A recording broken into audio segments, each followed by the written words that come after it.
Šį kartą paskaitų cikle kalbėsime apie holokausto fotografijas. Mums paskaitą sutiko paskaityti daktarė Gintarė Malinauskaitė su ilga tarpvalstybinė akademinė karjera, savo tyrimus pradėjusi Vokietijoje, dabar grįžusi į Lietuvą, bet iš tikrųjų mūsų bendram kontekste tas vaizdinės medžiagos naudojimas turbūt nėra labai plačiai paplitęs istorikų tarpe, dėl to bet koks naujas bandymas prakalbinti yra prasmingas. Tai šiandienos tema holokausto fotografija, kodėl ir kaip mes turime nežiūrėti į holokausto nuotraukas.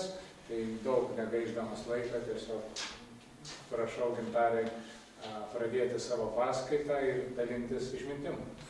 Dėkui, redaktorius, prašau už pavėlavimą. Bandysiu gal ką, šiek tiek bet kad neužtruktų viskas.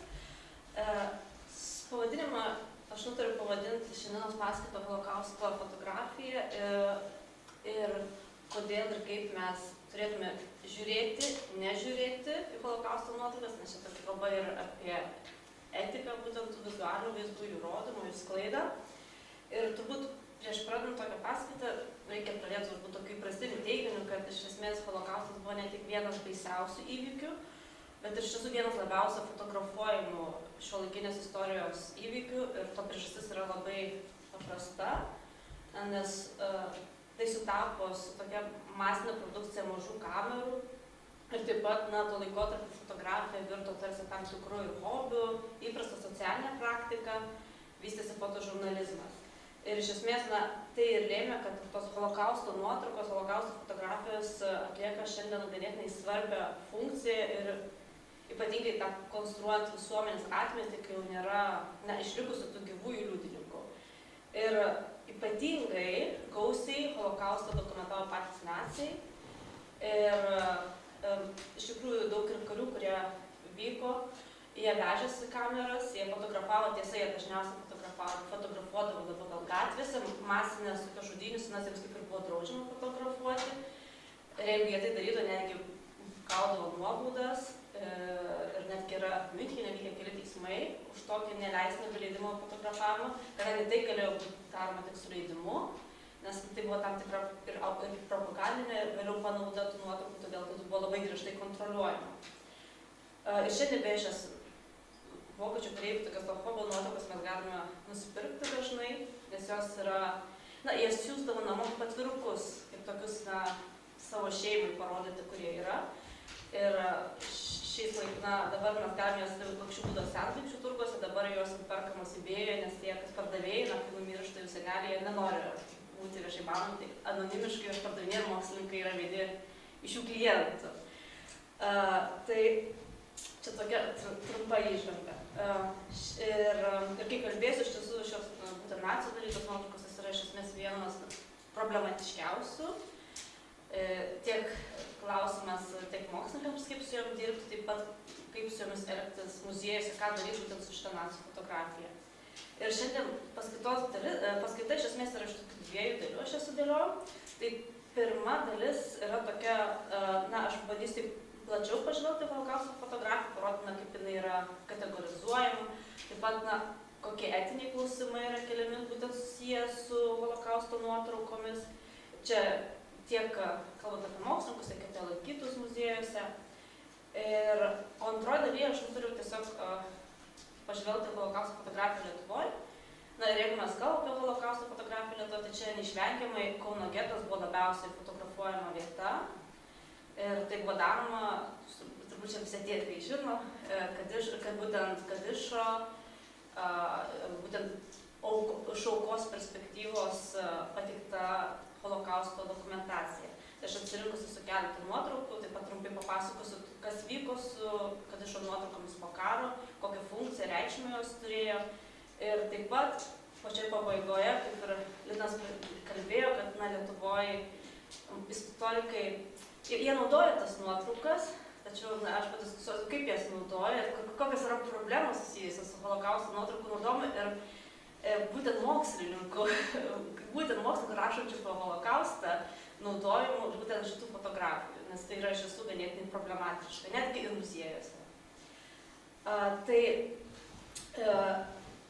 prieš pradedant šitą pirmą dalį, reikia pasakyti, kad iš esmės yra tokios dvi stovyklos. Tai viena sako, kad nuotraukos iš esmės negali papasakoti holokausto istorijos, nes jinai yra per daug sudėtinga, jos negali parodyti administravimo struktūrų, politikos, jos negali užfiksuoti visų aukų, ir todėl jos nėra geras istorinis šaltinis. Ir čia Landsmanas, turbūt dauguma žino dokumentinį filmą Šoja, jis yra tos garsiausias pasiekėjas šitos idėjos, nes jeigu jūs matėt Šoja filmą, tame filme dokumentinė nėra nei vienos nuotraukos, nei vienos archyvinės nuotraukos, nes jo nuomonė, tai jam yra, jis norėjo, kaip sakė, tokią absoliučią tą siaubo tylą prakalbinti gyvaisiais liudininkais. Ir sakė, jam yra svarbu ne nuotraukų archyvas, bet būtent gyvųjų liudininkų archyvas. Ir jis teigia, kad jie yra labiau patikimi, gali atskleisti daugiau tiesos, kas irgi, žinoma, yra diskutuotina ir būtent ta sakytinė istorija taip pat yra ganėtinai problematiška. Bet čia tokia viena labai labai tvirta stovykla. O kita tokia stovykla, kita nuomonė sako, kad visgi tai nėra neteisinga, kalbėti, kad tos nuotraukos, jos visiškai nepadeda pasakoti holokausto istorijos. Tiesiog, reikia labai atsargiai į ją žiūrėti, analizuoti kontekstą, fotografų tapatybę, kas yra nufotografuota, domėtis klaidos istoriją, lydinčiais tekstais, kurie beje irgi ne visada sutampa su nuotraukomis, jeigu su juom daugiau dirbti, pastebi, kad ir garsiausi muziejai kartais tas nuotraukos aprašo klaidingai, atrodo kažkas nesutampa, todėl reikia iš tikrųjų labai daug darbo, pačiam įdėti darbo, rasti liudininkų parodymus, kad iš tikrųjų kiek įmanoma daugiau išsiaiškinti konteksto apie tas nuotraukas. Ir vakaruose holokausto nuotraukos dažniausiai yra kategorizuojamos, tokios yra 3 kategorijos holokausto nuotraukų. Ir svarbiausias dėmuo tai yra fotografo tapatybė. Tai yra nacių darytos nuotraukos, būtent aukų, žydų darytos nuotraukos ir išlaisvintojų fotografija. Ir aš, jeigu kalbėsime apie nacių nuotraukas, aš nusprendžiau čia irgi parodyti Lietuvos atvejį, tai yra žudynės Lietuvio garaže, nes būtent jos yra vokiečių darytos nuotraukos ir jos yra toksai labai tipiškas pavyzdys nacių ikonografijos, kadangi žmonės, pasakykit, kada jūs pažiūrėti nuotraukas, aš tą pajungsiu nematom, baltą skaidrą, nes yra irgi toksai klausimas visada, bent jau dabar dauguma mokslininkų yra nusprendę, kad irgi negalima ilgai leisti žiūrėti tas nuotraukas, tas irgi turbūt trikdo žmonės. Ir aš tiesiog esu įdėjus daug baltų skaidrių, tai aš nežinau, jūs turbūt jas žinot šitas nuotraukas, tai aš turbūt tiesiog įdėsiu baltą skaidrą ir jeigu norėsiu kažkokią detalę, aš galėsiu sugrįžti. Tiesiog, kad būtų gal reikėtų visą laiką žiūrėti į tokį baisų vaizdą. Tai tose nuotraukose, kuriuose matėte, žmonės yra iš esmės užfiksuoti jau žudynių metu, arba, jie yra žudomi, jie tiesiog guli ant žemės. Ir jie, kaip labai dažnai nacių fotografijai, žmonės yra vaizduojami tokie kaip mirusių kūnų krūva, jie neturi nei vardų, nei tapatybės, jie visiškai tokie nužmoginti, tokie dehumanizuoti, kaip sakant. Ir kas labai dažnai matome, tai kad būtent šitų masinių, tokių žudynių metu, kadangi šitie fotografai jie turėjo leidimą jas daryti, jie yra tokioj labai saugioj pozicijoje, nes nuotraukos matom dažniausiai būna labai ryškios, čia irgi Lietuvio garažo metu irgi nufotografuota, matoma ganėtinai iš arti viskas. Ir būtent fotografijos teoretikų, kurie dirbo su holokausto nuotraukomis, yra teigiama, kad tie fotografai, kad jie irgi turėtų būti laikomi kaip žudynių bendrininkais, kadangi sakoma, kad fotoaparato paspaudimas iš esmės yra identiškas ginklo gaiduko paspaudimui. Ir čia, pavyzdžiui, ir Rolandas Bartas, fotografijos teoretikas, sako, kad svarbiausias fotografo organas yra ne jo akis, bet svarbiausias yra pirštas, kuris atlieka patį fotografavimo aktą. Ir užtat sakoma, kai mes fotografuojame žmonės, ypač kai jie pažeidžiami, iš esmės reiškia dar kartą sužeisti. Ir čia yra problematika šitų nuotraukų, kadangi, ir būtent ir Lietuvio garaže, kai mes žiūrime, tai iš esmės tie žmonės patiria dvigubą smurtą, tai vieną kartą yra nužudomi su ginklais, tam tikrais instrumentais, ir antrą kartą per fotoobjektyvą. Ir čia, iš esmės, jeigu mes žiūrime tas nuotraukas, tai jos vėl sugrąžina tą nusikaltėlio žvilgsnį ir atkuria vėl tą aukų nužmoginimą.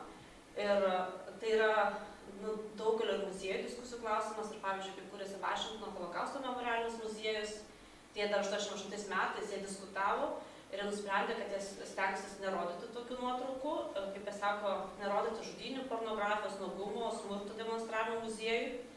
Ir jie net iš tikrųjų bijo rodyti tokias nuotraukas, kuriuose būtų rodomas pačios seksualinis smurtas prieš moteris, nes jie manė, tai kad gali paskatinti net erotinės fantazijas. Tai jie tiesiog visiškai tas nuotraukas nusprendė jų nerodyti ir stengiasi nerodyti jų dėl to, kad neįgyvendintų būtent nacių tikslo, kad būtent aukas parodyti taip, kaip jie jas užfiksavo. Tai čia iš tiesų yra daugelio muziejų ir parodų kuratorių klausimai ir problemos, kaip elgtis tom nuotraukomis, ypatingai ten nuotraukos, kur moteris su 2 kameras varomis, kur yra aukos iš tiesų ar lavonų krūvos, tai čia iš tiesų yra didžiulė dilema ir klausimas ir dažnai konflikto klausimas ir tarp muziejaus direktorių ir kuratorių.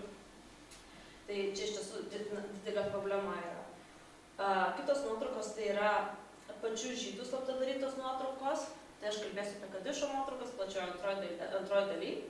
Tačiau aš taip pat norėjau labai trumpai pristatyti nuotraukas, kurios yra darytos žydų, bet jeigu mes to nežinotume, pagal ikonografiją vėl galėtume galvoti, kad čia yra nacių nuotraukos, nes jos, aš būtent kalbu apie Auschwitz ir Sonderkommando nuotraukas. Sonderkommando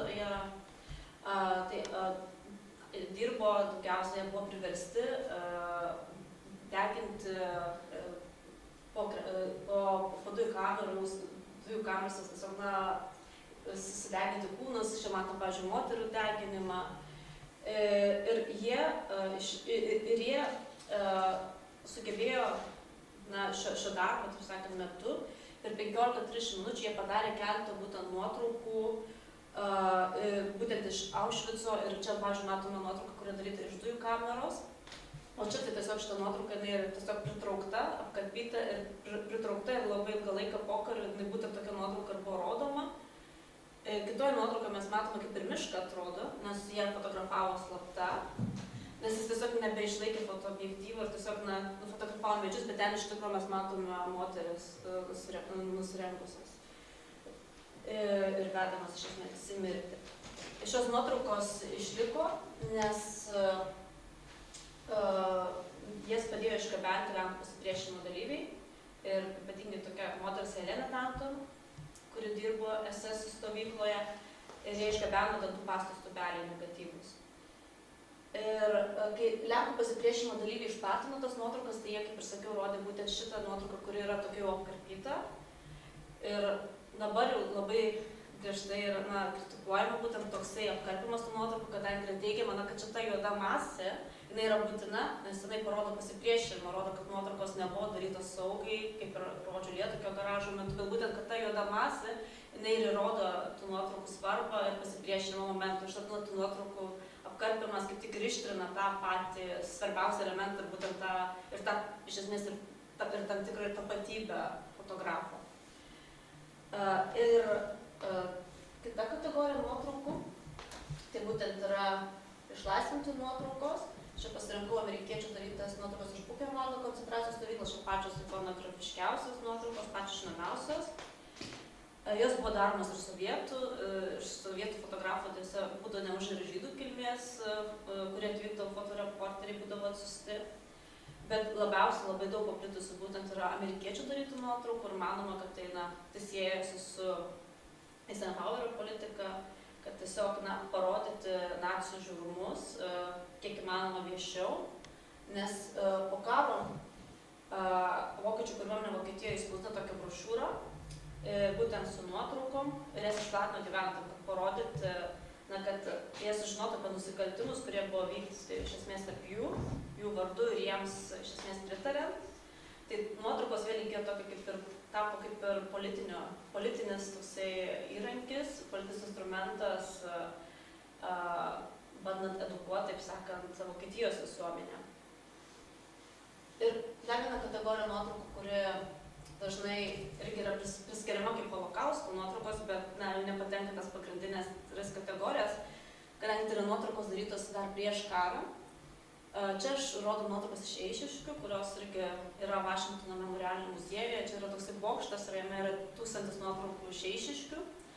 Ir yra laikoma, kad šios nuotraukos nors ir fiksuoja žmonių gyvenimą prieš holokaustą, prieš karą, bet jos yra labai svarbios, nes jos pagerbė jų atminimą, pagerbė visus tuos, kurie buvo nužudyti ir kurie buvo nužudyti be vardo, be atvaizdo ir padeda juos prisiminti, todėl viskai tai laikoma kaip holokausto vizualinės istorijos dalimi ir dažnai jos irgi yra rodomos ir priskiriamos prie šių nuotraukų. O dabar, antroji daly, aš noriu pakalbėti apie Kadišą.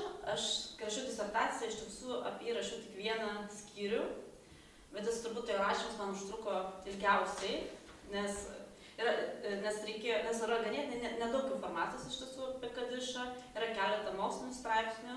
Viena knyga, kuri iš tiesų yra gal toksai labiau bakalaurinis darbas, kur mergina nusprendė parašyti knygą apie Kadišą, jam paskambindama telefonu. Ir visa knyga yra telefono pokalbis su Kadišu.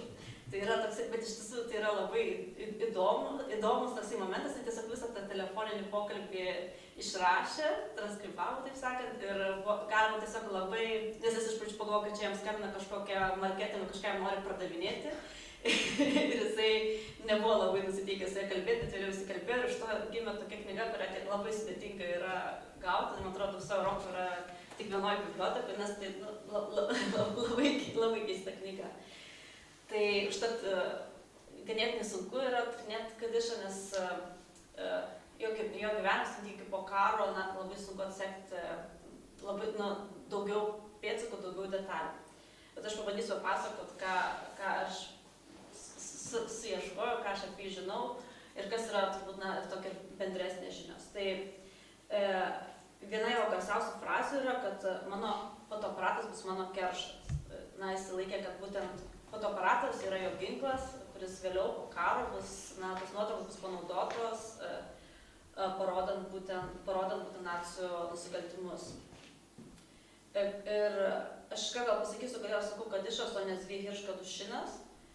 Nes būtent to pokalbio metu jisai irgi paaiškina, nes jau ir klausia, kodėl jūs esate, kodėl jūs varas, kodėl jūs pasikeitėte vardą, kodėl jūs nesate Amerikoje ne Kadušinas. Tai jisai iš esmės daugiau negu, kitaip visiškai kiti žydai išgyvenę holokaustą, kurie keitė savo tapatybės, kalbėdavo angliškai, visiškai norėjo neturėti tokios sąsajos su praeitimi. Jisai nusprendė kaip tik pakeisti savo vardą į Kadišą, tai yra maldą sakoma už mirusius, kad pagerbtų holokausto aukų atminimą. Ir aš dėl to, kai aš naudoju vardą, aš viską nusprendžiu naudoti jo pasirinktą vardą. Ir aš jį vadinu ne Kadušinu, o Kadišu. Tai Kadišas jisai gimė Raseiniuose 10 metais. Čia yra nuotrauka jau po karo, daryta Kaune. Ir jisai Kaune įgijo inžinieriaus išsilavinimą, taip pat dirbo žydų vidurinėje mokykloje, jis ten dėstė matematiką, gamtos mokslus, elektroniką. Ir gete, kadangi jis turėjo inžinierių išsilavinimą, jis buvo atsakingas už rentgeno įrangos priežiūrą Vokiečių karo ligoninėj. Ir iš esmės tai buvo labai svarbu jo fotografavimui, kadangi jis negatyvus, kai reikėdavo juos jeigu ryškinti, tai jis tai darydavo naudodamas būtent cheminės medžiagas, kurias naudojo rentgeno aparatų. Ir jis visą tai kontrabandą įsineždavo. Ir jisai gete iš esmės labai dažnai vaikščiodavo su fotoaparatu, su Leica. Ir jis dažniausiai, kai vaikščiodavo, jis fotografuodavo per savo palto kišenę, per sagos tą vietą, kur saga įsisega. Ir tas fotoaparatas buvo dalinai jau šiek tiek irgi sukonstruotas, jo padarytas. Ir su jo nuotraukos dauguma tai daromos jau buvo normalizacijos metu gete, tai po didžiųjų akcijų. Dažniausiai jo nuotraukos labai retai, kada turi tikslą datą. Dažniausiai yra rašoma, kiek atpažįstama, kad tai yra tarp 41–44 metų. Nes turbūt, kaip pats Kadišas atidavė, jis jau nebeidentifikavo tiksliai tų nuotraukų. Bet pagal tam tikrus įvykius galima kartais ir atsekti detalesnę datą. Ir jisai gete, būtent iš to gatvių fotografijas fotografuodavo tiek nelegalius įvairiausius susibūrimus, pagrindinę veiklą, nelegalias prekyvietės. Tačiau šalia šitos fotografijos, ką jis taip pat darė, jis fotografavo taip pat savo draugus, tai darė tokias kaip ir portretinės nuotraukas. Ir iš esmės tai bandė dokumentuoti ir išsaugoti ateičiai jų veidus. Ir kaip vėliau aš parodysiu jo gyvenimą po karo Amerikoje, tos nuotraukos iš esmės visą laiką ir gyveno su juo ir buvo visada jo namuose labai viešoje vietoje labai visada matomos. Tai viena pirmųjų jo užfiksuotų nuotraukų, tai būtent yra ši nuotrauka.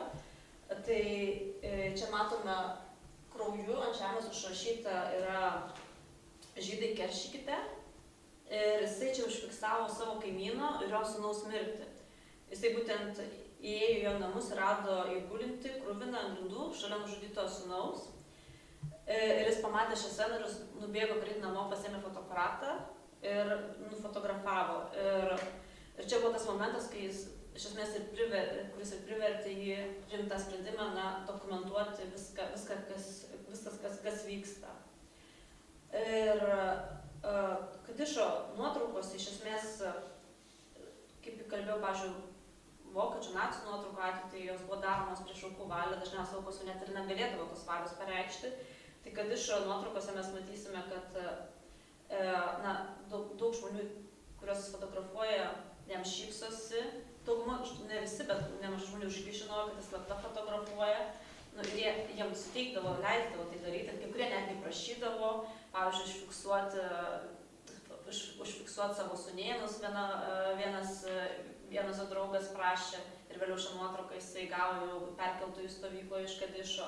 Dauguma žmonių norėjo tiesiog dokumentuoti, tikėdami, manydami, kad gali nutikti blogiausiai, tiesiog norėjo išsaugoti nors kažkokį atvaizdą.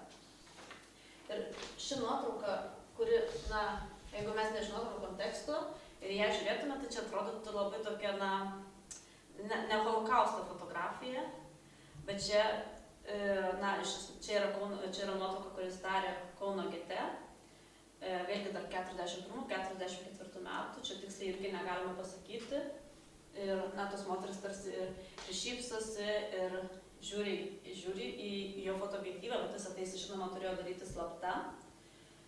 Ir ši nuotrauka iš esmės atkartoja Abraham Tori dienoraščio įrašą. Aš iš tiesų, kai žiūrėdavau jo nuotraukas, aš stengiuosi perskaityti kuo daugiau atsiminimų, dienoraščių, būtent iš Kauno geto, kad pabandyti surasti kažkokią tai kontekstinę informaciją.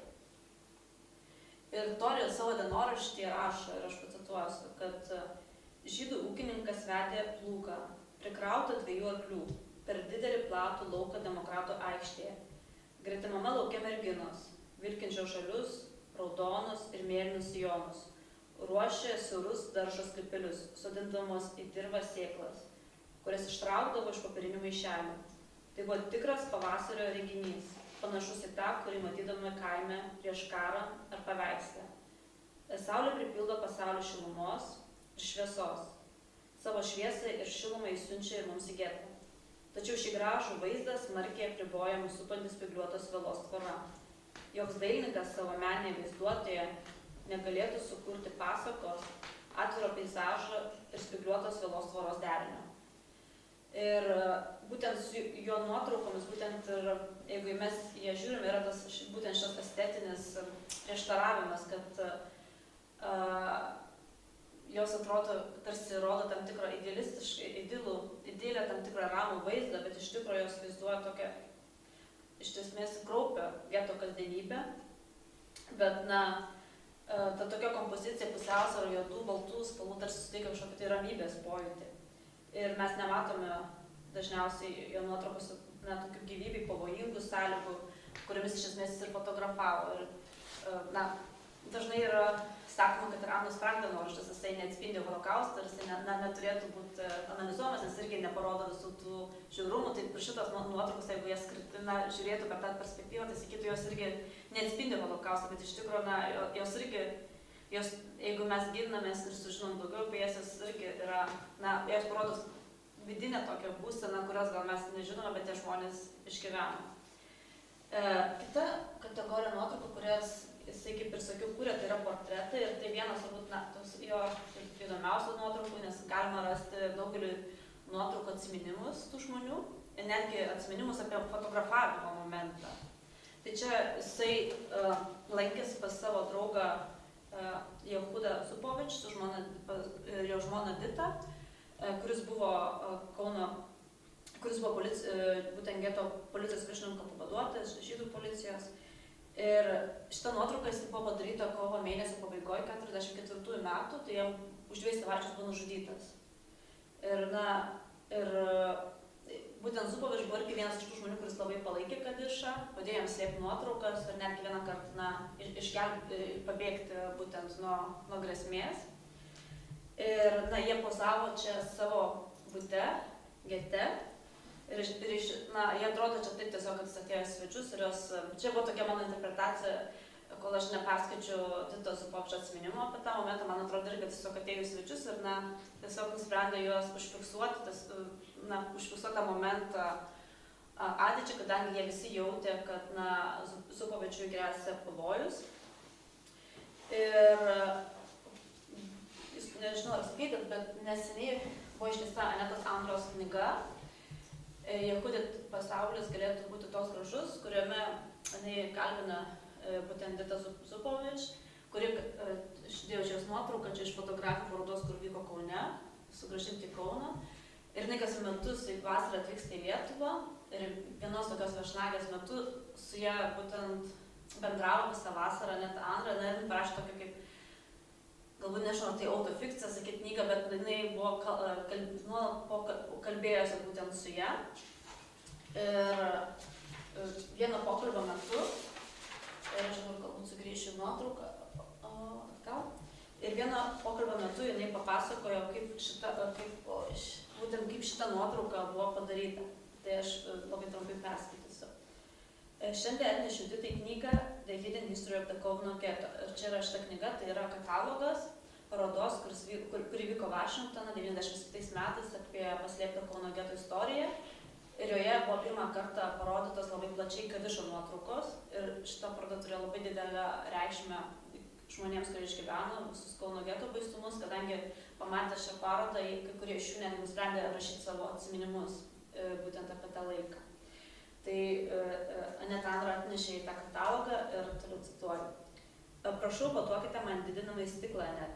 Štai ten ant staliuko tarp mano užrašų. Dita iškart atverčia nuotrauką, visiškai netyčia. Žiūrėkite, čia Julius, o štai aš. Tik ne iš tos pusės fotografija. Apsukta. Ir iš tikrųjų kartais šitą fotografiją galima kažkaip matyti. Iš tikrųjų yra kažkaip apsukta, nes kartais yra iš vienos pusės, kartais iš kitos. Čia priklauso, čia yra ne visiškai teisingai, ne visada teisingai nerodoma.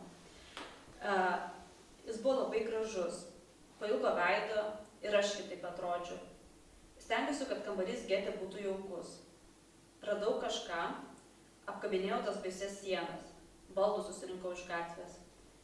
Kadušinas pažiūrėjo į prieblandą kabantį mano portretą. Stirnos akis, pagalvojo jis, bet man nepasakė. Paprašė, kad apsirengčiau, taip pat kaip paveikslė. Dita karo pradžioje, Dita karo pabaigai artėja. Šlesingerio portrete mano akis ne stirnos, Kadušino fotografijoje taip tokios. Aš savo akise nemačiau vilties. Viltį praradai, viską praradai, sako vokiečių patarlė. Ta diena buvau praradusi viltį. Klausiau Juliaus, kam reikalinga nuotrauka gete, bet jei taip nori, jis jautė, žinojo, tuoj nebegyvens, tai kur lieka nuotrauka. Sukis, nes kitos nebebus niekada. Atsėdome, buvo ant lovos, nufotografavo. Po 2 savaičių Julį nužudė, pauzė. Ir iš esmės, netgi, jeigu matome šitą nuotrauką, kas labai krenta akis, būtent prisegtos žvaigždės, tai buvo daroma, jie neturėjo namie galėti sėdėti kaip nori, bet tai buvo specialiai, kaip darė Kadišas, specialiai norėjo jos užfiksuoti, nes jis žino, kad tos nuotraukos to tikėjosi bus rodomas ir jam buvo svarbu būtent parodyti tą momentą, kad, tokį kaip ir pasipriešimo momentą, ir kad, ir užfiksuoti būtent tą aukos momentą, kad jie irgi yra būtent tos nacių politikos ir aukos. Bet kai matome, jis eina ir kūrė tam tikrą scenografiją, jis prašė jos irgi apsirengti tam tikrais rūbais, nes tiesiog irgi, turėjo daug apmąstymų, kaip ir tos nuotraukos turėtų atrodyti ir kokią funkciją jis atliko po karo. Tai čia viena iš nuotraukų, kurioje galima netgi rasti, sakykime, nes ne visi žmonės išgyveno, kurie yra tose nuotraukose, ne visi gali papasakoti būtent tą momentą. Kitą nuotrauką aš turbūt praleisiu, bet parodysiu čia Simono Beliacino nuotrauką, jos irgi yra pasakojimas būtent apie kontekstą, bet aš galbūt papasakosiu, bent laiko turbūt, kad turėtume daugiau diskusijai klausimams. Tai kas nutiko su Kadišorio nuotraukomis po karo? Ir čia iš tikrųjų tokia sunkiausia yra dalis, nes nėra tiek daug žinoma apie jį. Tai po karo jisai išvyko iš Lietuvos ir jis buvo Landsbergo perkeltojo asmenų stovykloje, amerikiečių zonoje. Ir jis ten padarė ganėtinai neblogą, bet labai trumpą karjerą įvairiose pagalbos organizacijose ir jis jau tenai pasivadino irgi George Kadishu. Ir jisai, kaip matome šitoj nuotraukoje, jau nebėra slaptas fotografas, nebėra geto fotografas, bet jis jau pozuoja kaip oficialus naujojo gyvenimo fotoreporteris, būtent laikraštyje. Ir jis turėjo filmuoti, netgi yra jo video tam tikrų padarytų Landsbergo stovykloje. Jisai filmavo ir fotografavo jau tenai išgyvenusių sugrįžimą į gyvenimą. Ir taip pat Kadišas, jis buvo iš tiesų vienas iš kelių žydų, kuris jau po kariu pats kuravo parodą. Tai būtent 46 metais Landsbergo stovykloje buvo surengta paroda ir Kadišas atrinko tą parodą ne tik savo nuotraukas darytas, bet ir kitų. Ir buvo, tarsi kuratorius, nes kaip pasiekė Vokietiją, jis su savim turėjo apie 5-6 tūkstančius nuotraukų. Ir paroda ten veikė neilgą laiką, bet jinai buvo laikoma labai svarbia normalizacijos priemonė. Ir tai buvo simbolis tam tikro bendruomenės gyvenimo atgimimo ir išreiškė bendruomenės praeities istoriją ir dabartinius poreikius. Ir iš tikrųjų dauguma žmonių iš Kauno geto jo ieškojo, tikėdamėsi rasti nuotraukų su jiems artimų žmonių išgyvenus, kurie galbūt neišgyveno, bet Kadišas turėjo jų nuotraukas. Ir tai, pavyzdžiui, buvo su nuotrauka, kurią aš parodysiu, kur yra naudojama lietuviškam irgi kontekste, tai būtent tie minėti berniukai, kurių dėdė tą nuotrauką, berniukai buvo mirę vaikų akcijos metu, bet nuotrauka išliko ir tas dėdė ją gavo būtent šitą perkeltųjų stovykloje.